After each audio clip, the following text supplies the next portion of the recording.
ಇವತ್ತು ಮನೆಗೆ ಬರುವಾಗ ಉಂಟಲ್ಲ ಹಲಸಿನ ಹಣ್ಣು ಸಿಕ್ತು ನನಗೆ. ತುಂಬ ಖುಷಿ ಆಯಿತು. ಯಾಕಂದರೆ ಹಲಸಿನ ಹಣ್ಣು ಸೀಸನ್ ಮುಗಿಯುವಷ್ಟರೊಳಗೆ ನನಗೆ ಇದರ ಪಾಯಸ ಮಾಡಿ ತಿನ್ನಬೇಕು ಅಂತ ತುಂಬ ಅನಿಸ್ತಾ ಇತ್ತು. ಅದೇ ಥರ ರೆಸಿಪಿ ನಿಮ್ಮ ಜೊತೆ ಶೇರ್ ಮಾಡುವ ಅಂತ. ತುಂಬ ವಿಡಿಯೋಗಳಲ್ಲಿ ನೀವು ನೋಡಿರ್ತೀರಿ ಹಲಸಿನ ಹಣ್ಣು ಪಾಯಸ ಮಾಡೋದು, ಅದೇನೋ ಸ್ಪೆಷಲ್ ಅಂತ ಅಲ್ಲ, ಬಟ್ ನಾನು ಯಾವ ಥರ ಮಾಡ್ತೇನೆ ಅಂತ ನಿಮ್ಮ ಜೊತೆ ಶೇರ್ ಮಾಡ್ತಾ ಇದ್ದೇನೆ. ಹಾಗಾದರೆ ಬನ್ನಿ ವಿಡಿಯೋ ಸ್ಟಾರ್ಟ್ ಮಾಡುವ. Hi hello and welcome back to my channel.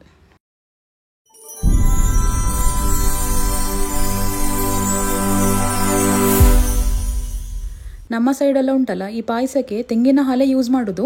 ಶಾವಿಗೆ ಪಾಯಸ ಮಾಡೋದಿದ್ರೆ ಮಾತ್ರ ಹಾಲು ಹಾಕಿ ಮಾಡೋದು ನಾವು. ಹಾಗೆ ಇಲ್ಲಿ ನಾನೊಂದು 2 ಡೇಸಿಗಿಟ್ಟು ತಿನ್ನುವ ಹಾಗೆ ತುಂಬ ಪಾಯಸ ಮಾಡ್ಕೊಳ್ಳುವ ಅಂತ ಕಂಪ್ಲೀಟಾಗಿ ಒಂದು ಕಾಯಿ ಹಾಕೊಳ್ತಾ ಇದ್ದೇನೆ. ಸೊ ನಿಮಗೆ ಬೇಕಾದರೆ ಅರ್ಧ ಕಡಿ ಸಹ ಹಾಕೊಳ್ಬೋದು. ಸೊ ಇಷ್ಟು ಕಾಯಿ ತುರಿದಿಟ್ಟಿದ್ದೇನೆ. ಇದರಲ್ಲಿ ಒಂದು ಕಂಪ್ಲೀಟ್ ತೆಂಗಿನಕಾಯಿ ಇದೆ. ಇದು ತುರಿದಿಟ್ಟದು, ಇದು ಕಾಯಿ ಹಾಲು ತೆಗಿಲಿಕ್ಕೆ. ಇದು ಸ್ವಲ್ಪ ತುಪ್ಪದೊಟ್ಟಿಗೆ ಒಗ್ಗರಣೆ ಹಾಕ್ಲಿಕ್ಕೆ ಅಂತ ನಾನು ಸಪ್ರೇಟ್ ಕೊಬ್ಬರಿ ಕಾಯಿಯನ್ನು ಕಟ್ ಮಾಡಿ ಇಟ್ಕೊಂಡಿದ್ದೇನೆ. ಸೊ ಇದರಲ್ಲಿ ಇದು ಇಷ್ಟು ಎಲ್ಲ ಬೇಕಾಗುದಿಲ್ಲ, ಸ್ವಲ್ಪ ನಾನಿಲ್ಲಿ ಇದು ಬ್ಲೆಂಡ್ ಮಾಡಲಿಕ್ಕೆ ಹಾಕೊಳ್ತೇನೆ. ಇದಿಷ್ಟು ನಾನು ಬ್ಲೆಂಡ್ ಮಾಡಲಿಕ್ಕೆ ಹಾಕೊಳ್ತೇನೆ. ಸೊ ಇದಿಷ್ಟು ಸಾಕಾಗ್ತದೆ ತುಪ್ಪದೊಟ್ಟಿಗೆ ಒಗ್ಗರಣೆ ಹಾಕೊಳ್ಳಿಕ್ಕೆ. ಇದಿಷ್ಟು ನಾನು ಒಗ್ಗರಣೆ ಹಾಕೊಳ್ಳಿಕ್ಕೆ ಯೂಸ್ ಮಾಡ್ತೇನೆ. ಇದು ಬ್ಲೆಂಡ್ ಮಾಡಲಿಕ್ಕೆ ಮಿಕ್ಸಿ ಜಾರಲ್ಲಿ ಕಾಯಿ ಹಾಲು ತೆಗಿಲಿಕ್ಕೆ. ಇದು ನೋಡಿ ಇಷ್ಟಾದ್ರೆ ಸಾಕು. ಇದಂದ್ರೆ ಈ ತರ ನೀವು ಒಂದು 2-3 ಸಲ ಬ್ಲೆಂಡ್ ಮಾಡಬೇಕಾಗ್ತದೆ. ಇದೀಗ ಫಸ್ಟ್ ನಾನು ಬ್ಲೆಂಡ್ ಮಾಡಿ ಇಟ್ಕೊಂಡದ್ದು. ಇದನ್ನೀಗ ನಾನು ಸೋಸ್ತಾ ಇದ್ದೇನೆ. ಇದನ್ನೀಗ ಚಂದ ಸೋಸಿಕೊಳ್ಳುವ.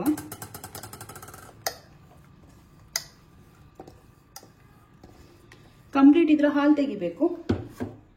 ನೋಡಿ ಇದು ದಪ್ಪ ಹಾಲು. ಫಸ್ಟಿಗೆ ಬ್ಲೆಂಡ್ ಮಾಡಿದಾಗ ನಿಮಗೆ ದಪ್ಪ ಹಾಲು ಬರ್ತದೆ. ಮತ್ತೆ ಇದನ್ನು ನೀರು ಹಾಕಿ 2-3 ಸಲ ಬ್ಲೆಂಡ್ ಮಾಡಿ ತೆಗಿಬೇಕು. ಆಗ ನಿಮಗೆ ಕಂಪ್ಲೀಟ್ ಇದ್ರ ಹಾಲು ಸಿಗ್ತದೆ.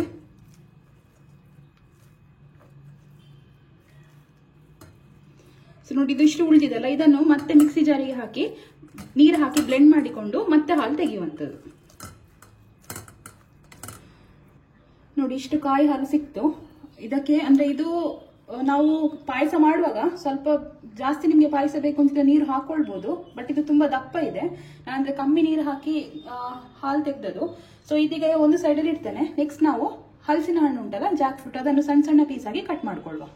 ಇಷ್ಟು ಹಲಸಿನ ಹಣ್ಣು ಸಿಕ್ಕಿದೆ ನಮ್ಗೆ. ಬ್ಯಾಂಗ್ಳೂರಲ್ಲಿ ಇಷ್ಟಕ್ಕೆ 100 ರೂಪೀಸ್ ಕೊಟ್ಟು ತಗೊಂಡದ್ದು ನಾವು. ಇದರಲ್ಲಿ ಉಂಟಲ್ಲ ಒಂದು 14 ಪೀಸಸ್ ಇದೆ. ನಮ್ಗೆ ಊರಲ್ಲಾದ್ರೆ ಉಂಟಲ್ಲ ಎಷ್ಟು ಸಹ ಕೊಳ್ತು ಬಿದ್ದಿರ್ತದಲ್ಲ ಮನೆಯಲ್ಲೆಲ್ಲ, ಇಲ್ಲಿ ನೋಡಿ ಅಂತೆ 14 ಪೀಸಿಗೆ ನಾವು ಜಸ್ಟ್ 100 ರೂಪೀಸ್ ಕೊಟ್ಟದ್ದು. ಓಕೆ, ಇದನ್ನೀಗ ಪೀಸ್ ಮಾಡ್ಕೊಳ್ಳುವ. ತುಂಬಾ ಚಿಕ್ಕದಾಗಿ ಪೀಸ್ ಮಾಡ್ಕೊಳ್ತಾ ಇದ್ದೇನೆ ನಾನು. ಫಸ್ಟ್ ಇದನ್ನು ಬಿಡಿಸಿಕೊಳ್ಳುವ.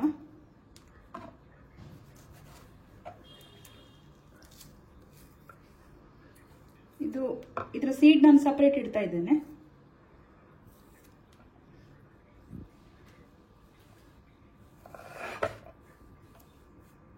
ಸಣ್ಣ ಸಣ್ಣ ಪೀಸ್ ಮಾಡ್ತಾ ಇದ್ದೇನೆ. ಇಷ್ಟು ಸಣ್ಣ ಸಾಕಾಗ್ತದೆ.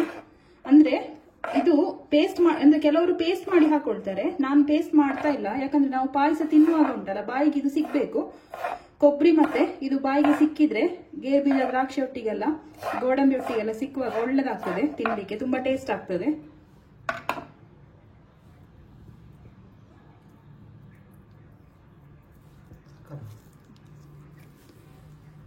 ಇದರ ಸೀಡ್ ಇರ್ತದಲ್ಲ, ಇದರಲ್ಲಿ ಸಹ ಕೆಲವು ಐಟಮ್ಸ್ ಮಾಡ್ಕೊಳ್ಬಹುದು.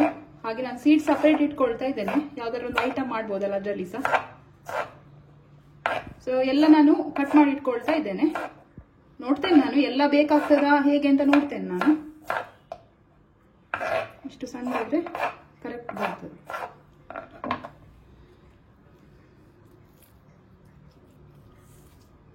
ಈಗೆಲ್ಲ ಸೀಸನ್ ಅಲ್ಲ ಹಲಸಿನ ಹಣ್ಣಿದು, ಈಗ ಸಿಕ್ಕುವಾಗ ಮಾಡಿ ಬಿಡ್ಬೇಕು, ಮತ್ತೆ ಸಿಕ್ಕುದಿಲ್ಲ. ಓಕೆ, ಇಷ್ಟು ಹಲಸಿನ ಹಣ್ಣು ನಾನು ಸಣ್ಣ ಪೀಸ್ ಆಗಿ ಕಟ್ ಮಾಡಿ ಇಟ್ಕೊಂಡಿದ್ದೇನೆ. ಇಷ್ಟು ಸಾಕಾಗ್ತದೆ ಪಾಯಸಕ್ಕೆ. ನಿಮ್ಗೆ ತುಂಬಾ ಜನ ಇದ್ರೆ ಮನೇಲಿ ಜಾಸ್ತಿ ಸಹ ಹಾಕೊಳ್ಬಹುದು. ಇನ್ನು ಬೆಲ್ಲ ನಾನು ಸ್ವಲ್ಪ ಹೀಗೆ ತುರಿತಾ ಇದ್ದೇನೆ ನಾನು. ಇದಂದ್ರೆ ಬೇಯುವಾಗ ನಮ್ಗೆ ಹಾಕ್ಬೇಕು. ಫುಲ್ಲು ಹಾಕಿದ್ರೆ ಅದು ಕರಗ್ಲಿಕ್ಕೆ ಲೇಟ್ ಆಗ್ಬೋದು. ಅದಕ್ಕೋಸ್ಕರ ನಾನು ಹೀಗೆ ಚಿಕ್ಕದಾಗಿ ತುರಿತಾ ಇದ್ದೇನೆ. ಸಕ್ಕರೆ ಎಲ್ಲ ಹಾಕ್ಲಿಕ್ಕೆ ಹೋಗ್ಬೇಡಿ. ತೆಂಗಿನ ಹಾಲು ಹಾಕೋದ್ರಿಂದ ಬೆಟರ್ ನೀವು ಬೆಲ್ಲದಲ್ಲೇ ಮಾಡಿದ್ರೆ ಒಳ್ಳೇದು ಪಾಯಸ. ಹಾಲಲ್ಲಿ ಮಾಡೋದಾದ್ರೆ ನೀವು ಸಕ್ಕರೆ ಯೂಸ್ ಮಾಡಬಹುದು. ತೆಂಗಿನ ಹಾಲಾದ್ರೆ ಬೆಲ್ಲ ಯೂಸ್ ಮಾಡಿದ್ರೆ ಒಳ್ಳೇದು. ನೋಡಿ ಇಷ್ಟು ಬೆಲ್ಲ ಸಾಕು, ತುರಿದಿಟ್ಟಿದ್ದೇನೆ. ನೋಡ್ಕೊಳ್ಳಿ, ಅಂದ್ರೆ ಈಗ ಏನಾಗ್ತದೆ ಅಂದ್ರೆ ಹಲಸಿನ ಹಣ್ಣು ಜಾಸ್ತಿ ಸ್ವೀಟ್ ಇದ್ರೆ ಬೆಲ್ಲ ಕಮ್ಮಿ ಹಾಕೊಳ್ಳಿ. ಒಂದು ಹಲಸಿನ ಹಣ್ಣು ಚಪ್ಪೆ ಅಂತ ಆದ್ರೆ ನಿಮ್ಗೆ ಬೆಲ್ಲ ಸ್ವಲ್ಪ ಜಾಸ್ತಿ ಹಾಕೊಂಡ್ರೆ ಸಾಕಾಗ್ತದೆ. ಇಷ್ಟು ತುರಿದಿಟ್ಟಿದ್ದೇನೆ ನಾನು ಬೆಲ್ಲ. ಇದೊಂದು ವೇಳೆ ಜಾಸ್ತಿ ಅಂತ ಆದ್ರೆ ನಾನು ನೋಡಿಕೊಂಡು ಹಾಕ್ತೇನೆ. ಎಲ್ಲ ಬೇಕಾದ್ರೆ ಮಾತ್ರ ಎಲ್ಲ ಹಾಕೊಳ್ತೇನೆ. ಇನ್ನು ನೆಕ್ಸ್ಟ್ ಇದು ತುಪ್ಪ ಎಲ್ಲ ಗೋಡಂಬಿ ದ್ರಾಕ್ಷಿ ಎಲ್ಲ ಹುರ್ಕೊಳ್ಳುವ. ಇಲ್ಲಿ ನಾನೊಂದು 4 ಸ್ಪೂನ್ ಅಷ್ಟು ತುಪ್ಪ ಹಾಕೊಂಡಿದ್ದೇನೆ. ಇದೀಗ ಬಿಸಿ ಆಗಿದೆ. ಇದಕ್ಕೆ ಸ್ಟಾರ್ಟಿಂಗ್ ನಾನು ದ್ರಾಕ್ಷಿ ಮತ್ತೆ ಗೋಡಂಬಿ ಹಾಕೊಳ್ತಾ ಇದ್ದೇನೆ. ಇದನ್ನೀಗ ಚಂದ ಫ್ರೈ ಮಾಡುವ.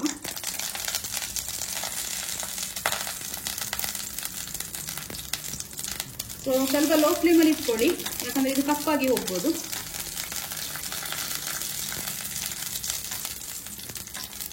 ನೋಡಿ, ಇದು ಸ್ವಲ್ಪ ಫ್ರೈ ಆಗ್ತಾ ಬಂದಿದೆ. ಇನ್ನಿದಕ್ಕೆ ನಾನಾಗ ಕಟ್ ಮಾಡಿ ಇಟ್ಟಿದ್ದಲ್ಲ ಕೊಬ್ಬರಿ ತುರಿ, ಅದನ್ನು ಹಾಕೊಳ್ತಾ ಇದ್ದೇನೆ. ಚಂದ ಫ್ರೈ ಮಾಡ್ಕೊಳ್ಳೋದು. ಲೋ ಫ್ಲೇಮಲ್ಲೇ ಇಡಿ, ಇಲ್ಲಾಂದ್ರೆ ದ್ರಾಕ್ಷಿ ಎಲ್ಲ ಕಪ್ಪಾಗುವ ಚಾನ್ಸಸ್ ಇರ್ತದೆ. ಸೊ ತುಂಬಾ ಡೀಪ್ ಫ್ರೈ ಆಗೋದು ಬೇಡ, ದ್ರಾಕ್ಷಿ ಗೇರು ಬೀಜ ಎಲ್ಲ. ಸೊ ಒಂದು ಹದ ಫ್ರೈ ಆದ್ರೆ ಸಾಕಾಗ್ತದೆ.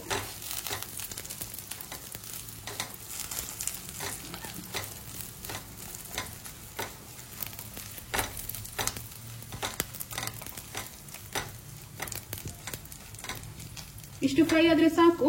ಇದನ್ನ ನಾನೀಗ ಸಪರೇಟ್ ಒಂದು ಬೌಲಲ್ಲಿ ಎತ್ತಿಟ್ಕೊಳ್ತಾ ಇದ್ದೇನೆ. ಆಯ್ತಾ, ಬೌಲಿಗೆ ಹಾಕೊಳ್ತಾ ಇದ್ದೇನೆ ನಾನು.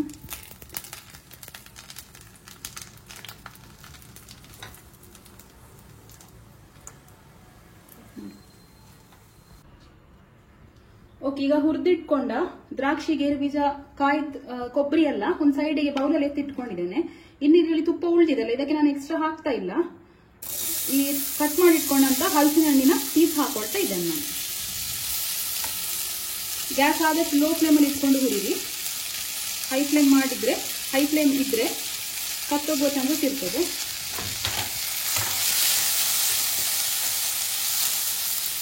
ಚಂದ ಫ್ರೈ ಆಗ್ಬೇಕಿದು. ಕೆಲವರು ಎಂತ ಮಾಡ್ತಾರೆ ಹೇಳಿದ್ರೆ, ಇದನ್ನು ತುಪ್ಪದಲ್ಲಿ ಹುರಿಯುವುದಿಲ್ಲ, ಹಾಗೆ ನೀರಲ್ಲಿ ಬೇಯಿಸ್ಲಿಕ್ಕೆ ಇಡ್ತಾರೆ. ನಾರ್ಮಲಿ ಪ್ರಾಸೆಸ್ ಹಾಗೆ. ನಾನು ಯಾಕಂದ್ರೆ ಇದು ಈಗ ಆಲ್ರೆಡಿ ಪ್ಯಾನಲ್ಲಿ ತುಪ್ಪ ಇತ್ತಲ್ಲ, ಅದು ಸುಮ್ಮನೆ ವೇಸ್ಟ್ ಆಗೋದು ಬೇಡ ಅಂತ ಅದಕ್ಕೆ ಇದನ್ನು ಹಾಕಿ ಒಂದು ಹುರ್ಕೊಳ್ಳೋದು. ಆಗ ಒಳ್ಳೆ ಅರೋಮ ಸಹ ಬರ್ತದೆ ತುಪ್ಪದು.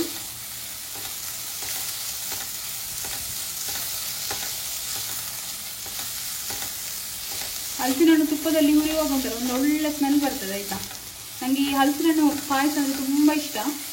ಎಲ್ಲ ಥರದ ಪಾಯಸ ಎಲ್ಲ ಮಾಡ್ತಾರೆ. ಈಗ ಒಂದು ಲೇಟೆಸ್ಟ್ ಆಗಿ ನಾನು ಕಾರ್ನ್ ಇದು ಪಾಯಸ ತಿಂದದ್ದು, ಅಂದ್ರೆ ಜೋಳ, ಹಸಿ ಜೋಳ ಉಂಟಲ್ಲ, ಅದರ ಪಾಯಸ ತಿಂದದ್ದು ಭಾರಿ ಟೇಸ್ಟ್ ಆಗಿತ್ತು. ಅದರ ರೆಸಿಪಿ ಒಂದ್ಸಲ ಶೇರ್ ಮಾಡ್ತೇನೆ ಆಯ್ತಾ ನಿಮ್ಮ ಹತ್ರ. ನನಗೆ ಅದು ಟ್ರೈ ಮಾಡಬೇಕು ಅಂತ ತುಂಬಾ ಅನಿಸ್ತಾ ಇತ್ತು ತಿನ್ನುವಾಗ, ಭಾರಿ ಟೇಸ್ಟ್ ಆಗಿತ್ತು ಮಾತ್ರ. ಇದಕ್ಕೀಗ ನಾನೊಂದು ಗ್ಲಾಸ್ ಅಷ್ಟು ನೀರು ಹಾಕೊಳ್ತೇನೆ. ಒಂದು 2 ಗ್ಲಾಸ್ ಅಷ್ಟು ನೀರು ಹಾಕೊಂಡ್ರೆ ಸಾಕಾಗ್ತದೆ. ಅಲ್ಲಿ ಇದು ಚಂದ ಬೇಯಬೇಕೀಗ, ಯಾಕಂದ್ರೆ ಇದು ಸ್ವಲ್ಪ ಸಾಫ್ಟ್ ಆಗ್ಬೇಕಲ್ಲ. ಹಲಸಿನ ಹಣ್ಣು ತುಂಬಾ ಗಟ್ಟಿ ಇದೆ, ಇದು ಹಾರ್ಡ್ ಇದೆ, ಸ್ವಲ್ಪ ಸಾಫ್ಟ್ ಆಗ್ಲಿ. ಸೊ ನೀರಲ್ಲಿ ಬೇಯಿರಿ. ಇದಕ್ಕೀಗ ಎಂತ ಸಹ ಹಾಕ್ತಾ ಇಲ್ಲ ನಾನು, ಬೆಲ್ಲ ಮತ್ತೆ ಹಾಕೋದು, ಈಗ ಹಾಕ್ತಾ ಇಲ್ಲ. ಇದು ಸಾಫ್ಟ್ ಆದ ಕೂಡಲೇ ಬೆಲ್ಲ ಹಾಕಿದ್ರೆ ಆಯ್ತು. ಓಕೆ, ಇದನ್ನೀಗ ಲಿಡ್ ಕ್ಲೋಸ್ ಮಾಡಿ ಒಂದು 10 ಮಿನಿಟ್ಸ್ ಹಾಗೆ ಬೇಯಿಸ್ಕೊಳ್ತಾ ಇದ್ದೇನೆ. ನೋಡುವ, 10 ಮಿನಿಟ್ಸ್ ಆಯ್ತು. ನೋಡಿ, ಒಳ್ಳೆ ಕುದಿ ಬರ್ತಾ ಉಂಟಿದು. ಬೆಂದಿದೆ. ಇಷ್ಟು ಬೆಂದ್ರೆ ಸಾಕಾಗ್ತದೆ, ತುಂಬಾ ಸಾಫ್ಟ್ ಆಗುದು ಬೇಡ. ಅಂದ್ರೆ ನಮ್ಗೆ ಪಾಯಸ ತಿನ್ನುವಾಗ ಇದು ನಮ್ಗೆ ಕಚ್ಚಲಿಕ್ಕೆ ಸಿಕ್ಬೇಕು, ಆತರ ಅಷ್ಟು ಸಾಫ್ಟ್ ಆದ್ರೆ ಸಾಕಾಗ್ತದೆ. ತುಂಬಾ ಮುದ್ದೆ ಆದ್ರೆ ಒಳ್ಳೇದಾಗುದಿಲ್ಲ. ಇನ್ನಿದಕ್ಕೆ ಉಂಟಲ್ಲ, ನಾನು ತುರಿದಿಟ್ಟಂತ ಬೆಲ್ಲ ಹಾಕೊಳ್ತಾ ಇದ್ದೇನೆ.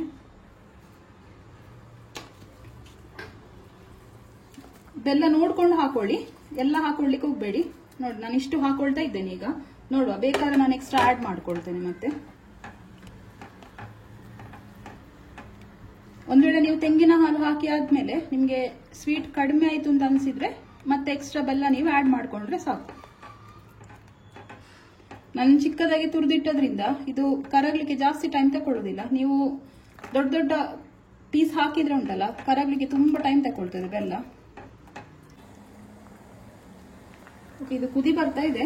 ಅಂದ್ರೆ ಕಾಯಿ ಹಾಲು ನಾನು ಜಾಸ್ತಿ ಇಟ್ಕೊಂಡಿರೋದ್ರಿಂದ ಈ ಬೆಲ್ಲ ಸಹ ನಾನು ಉಳಿದ ಬೆಲ್ಲ ಆಡ್ ಮಾಡ್ಕೊಳ್ತೇನೆ, ಸೇಫರ್ ಸೈಡಿಗೆ, ಸುಮ್ಮನೆ ಚಪ್ಪ ಆಗೋದು ಬೇಡ ಅಂತ.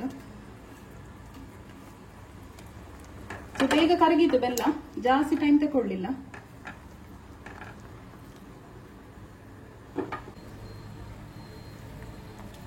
ಬೆಲ್ಲ ಎಲ್ಲ ಕಂಪ್ಲೀಟ್ ಆಗಿ ಕರಗಿದೆ.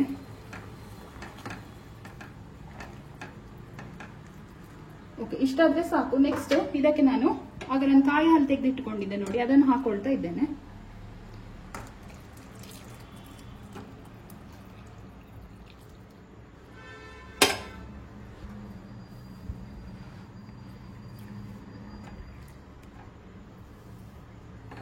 ಕರೆಕ್ಟ್ ಆಗಿದೆ ಮಾತ್ರ ಸ್ವೀಟ್. ಇದು ಬೆಲ್ಲ ಕರೆಕ್ಟ್ ಬಂದಿದೆ ಮಾತ್ರ, ಪಾಕ ಜಾಸ್ತಿ ಸಹ ಆಗಲಿಲ್ಲ ಕಡಿಮೆ ಸಹ ಆಗಲಿಲ್ಲ, ಸ್ವೀಟ್ ಕರೆಕ್ಟ್ ಉಂಟು. ಇದು ಇನ್ನು ಸ್ವಲ್ಪ ಕುದಿ ಬರ್ಲಿಕ್ಕೆ ಬಿಡ್ತಾ ಇದ್ದೇನೆ ನಾನು. ಒಂದು 5 ನಿಮಿಷ ಹೀಗೆ ಕುದಿ ಬರಲಿ. ಆಲ್ರೆಡಿ ಹಲಸಿನ ಹಣ್ಣೆಲ್ಲ ಬೆಂದಿದೆಲ್ಲ, ಸೊ ಜಾಸ್ತಿ ಕುದಿ ಬರುವಂತ ಅಗತ್ಯ ಇಲ್ಲ. ಒಂದು ಕಾಯಿ ಹಸಿ ವಾಸನೆ ಹೋಗ್ಲಿಕ್ಕೋಸ್ಕರ ಇದು ಕುದಿ ಬರ್ಬೇಕಷ್ಟೆ. ಇದು ಸಾಕು ನೋಡಿ, ಅಂತೆ ಒಳ್ಳೆ ಕುದಿ ಬರ್ತಾ ಉಂಟು, ಕರೆಕ್ಟ್ ಆಗಿದೆ ಇದು. ಇದು ನೋಡಿ ತುಂಬಾ ನೀರುಂಟು. ನೀವು ಹಲಸಿನ ಹಣ್ಣು ಪಾಯಸ ಉಂಟಲ್ಲ, ಖಾಲಿ ಹಲಸಿನ ಹಣ್ಣು ಮತ್ತೆ ತೆಂಗಿನ ಹಾಲಲ್ಲಿ ಮಾಡಿದ್ರೆ ಯಾವಾಗ್ಲೂ ಇಷ್ಟೇ ನೀರಾಗ್ತದೆ. ಅದಕ್ಕೆ ಕೆಲವರು ಸಾಗು ಹಾಕ್ತಾರೆ, ಇಲ್ದಿದ್ರೆ ಕೆಲವರು ಹೆಸರು ಬೇಳೆ ಹಾಕ್ತಾರೆ, ಕೆಲವರು ಇಲ್ಲದ್ರೆ ಕಾರ್ನ್ಫ್ಲೋರ್ ಅಥವಾ ಅಕ್ಕಿ ಹುಡಿ ಹಾಕ್ತಾರೆ ದಪ್ಪ ಬರ್ಲಿಕ್ಕೆ. ನಾನು ಸ್ವಲ್ಪ ರವೆ ಹಾಕೊಳ್ತಾ ಇದ್ದೇನೆ, ಸ್ವಲ್ಪ ದಪ್ಪ ಬರ್ಲಿ ಅಂತ. ಇದರೊಂದು 2 ಸ್ಪೂನ್ ಅಷ್ಟು ರವೆ ತಕೊಂಡಿದ್ದೇನೆ ನಾನು. ಇದು ಹಾಕುದಂದ್ರೆ ನಾನು ದಪ್ಪ ಬರ್ಲಿಕ್ಕೋಸ್ಕರ ಮಾತ್ರ ಹಾಕೊಳ್ತಾ ಇದ್ದೇನೆ. ಕೆಲವರಿಗೆ ನೀರೇ ಬೇಕು ಅಂದ್ರೆ ತುಂಬಾ ಒಂದು 2-3 ದಿನ ಇಟ್ಟು ತಿನ್ಬೇಕು ಅಂತಿದ್ರೆ ಹೀಗೆ ಸಹ ತಿನ್ಬೋದು. ಅಥವಾ ದಪ್ಪ ಇರ್ಲಿ ಸ್ವಲ್ಪ ತಿಕ್ಕಿರ್ಲಿ ಅಂತ ಆದ್ರೆ ರವೆ ಅಥವಾ ಕಾರ್ನ್ಫ್ಲೋರ್ ಇಲ್ಲಾಂದ್ರೆ ರೈಸ್ ಫ್ಲೋರ್ ಕೂಡ ಹಾಕೊಳ್ಬಹುದು.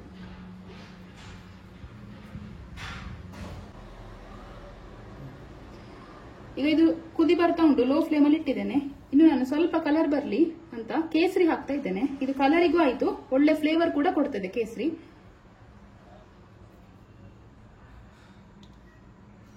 ಒಂದು 7ರಿಂದ 8 ಎಸ್ಲಾಗೆ ಕೇಸರಿ ಹಾಕೊಳ್ತಾ ಇದ್ದೇನೆ, ಜಾಸ್ತಿ ಉಂಟು ಇದ್ರಲ್ಲಿ. ಸೊ ಇದು ಒಳ್ಳೆ ಕಲರ್ ಕೊಡ್ತದೆ, ಅಲ್ಲದೆ ಒಳ್ಳೆ ಅರೋಮ ಕೂಡ ಇರ್ತದೆ. ಸ್ವೀಟ್ ಅಲ್ಲಿ ಕೇಸರಿ ಬಿದ್ರೆ ಉಂಟಲ್ಲ, ಅದರ ಒಂದು ಇದೆ ಫ್ಲೇವರೇ ಬೇರೆ. ಸೊ ಫೈನಲಿ ಈಗ ನಾನು ರವೆ ಹಾಕೊಂಡಿದ್ದಲ್ಲ, ದಪ್ಪ ಆಗಿದೆ. ಇಷ್ಟು ದಪ್ಪ ಆದ್ರೆ ಸಾಕು, ಅಂದ್ರೆ ನಂಗೆ ಜಾಸ್ತಿ ದಪ್ಪ ಬೇಡ, ಯಾಕಂದ್ರೆ ತುಂಬಾ ದಪ್ಪ ಆದ್ರೆ ಒಳ್ಳಾಗುದಿಲ್ಲ ತಿನ್ಲಿಕ್ಕೆ. ನೀರಿರ್ಬೇಕು ಯಾವಾಗ್ಲೂ ಸಹ ಪಾಯಸ, ಆಗ್ಲೇ ನಮ್ಗೆ ಟೇಸ್ಟ್ ಸಿಕ್ಕುದು ಅದ್ರದ್ದು. ಇನ್ನುಂಟಲ್ಲ, ನಾನು ಆಗ ತುಪ್ಪದಲ್ಲಿ ಹುರಿದಿಟ್ಟಿದ್ದಲ್ಲ, ಅದು ಗೋಡಂಬಿ ದ್ರಾಕ್ಷಿ ಮತ್ತೆ ಕಾಯಿ ತುರಿ ಕೊಬ್ಬರಿ ತುರಿ ಹಾಕ್ತಾ ಇದ್ದೇನೆ ನಾನು. ಹಾಕೊಂಡು ಚಂದ ಮಿಕ್ಸ್ ಮಾಡಿಕೊಳ್ಳೋದು.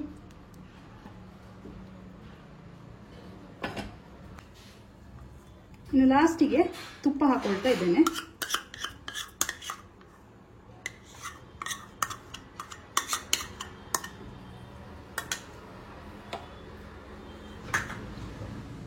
ಸೊ ಫೈನಲಿ ಹಲಸಿನ ಹಣ್ಣಿನ ಪಾಯಸ ರೆಡಿ ಆಯ್ತು.